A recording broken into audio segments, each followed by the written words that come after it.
घर घर का श्रृंगार, प्रेम सनातन। करिश्मा गौरव शर्मा को आप सभी को राम राम। दोस्तों, रामायण हमारे जीवन का एक हिस्सा है। हमने रामायण को देखा, सुना, पढ़ा कई बार। हम उसकी सारी कहानियां जानते हैं, परंतु कुछ कहानियां ऐसी होती हैं जो पीढ़ी दर पीढ़ी चलती रहती हैं, जो रामचरितमानस या रामायण में लिखित तो नहीं है, लेकिन लोगों के द्वारा सुनने को मिलती हैं। इनको छेपक कहते हैं या किंवदंती। ऐसे बहुत सारे छेपकों के बीच से एक कहानी आपके लिए लेके आई हूँ, मेघनाद का वध।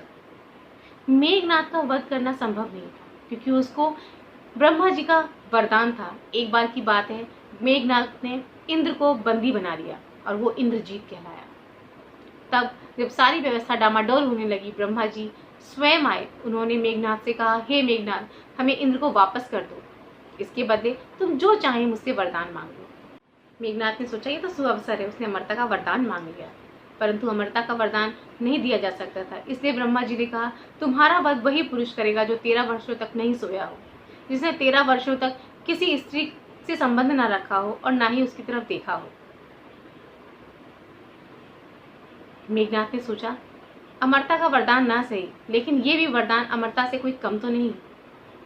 जब सीता का हरण हुआ और राम और रावण युद्ध हुआ, तो राम और लक्ष्मण युद्ध में एक तरफ थे।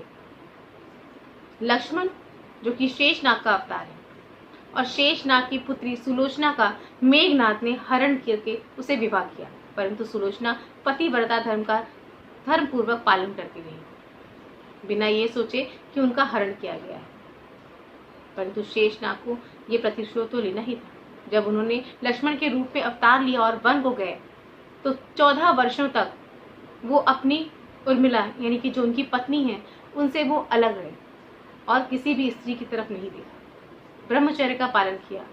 इसीलिए जब राम ने जब पूछा, तो उन्होंने कहा, ऋषिमुख पर्वत पर जब भाभी ने अपने आभूषणों को दिया था, मैंने कभी भाभी को देखा ही नहीं, सिर्फ उनके चरणों को देखा। इसीलिए मैं केवल उनका नूपुर ही पहचान पाया था। उस वरदान की दूसरी शर्त ये थी कि वो 13 वर्षों तक सोए ना हो। 13 वर्षों तक लक्ष्मण नहीं सोए, क्योंकि उनके भैया और भाभी का रक्षण करना था। इसलिए उन्होंने उर्मिला को कहा कि 14 वर्ष तक वे अपने पति लक्ष्मण की नींद को ले। इसलिए दिन और रात करके उर्मिला बस सिर्फ निंद्रा में ही रहती थी, और इसका परिणाम ये हुआ कि लक्ष्मण जागते रहते थे। ये दोनों ही शर्तें वरदान की लक्ष्मण ही पूरा कर सकते थे। वही ऐसे पुरुष थे जो मेघनाद का, इंद्रजीत का वध कर सकते थे, और उन्होंने उसका वध किया। ये रोचक कथा हमको लोगों से सुनने को मिलती है।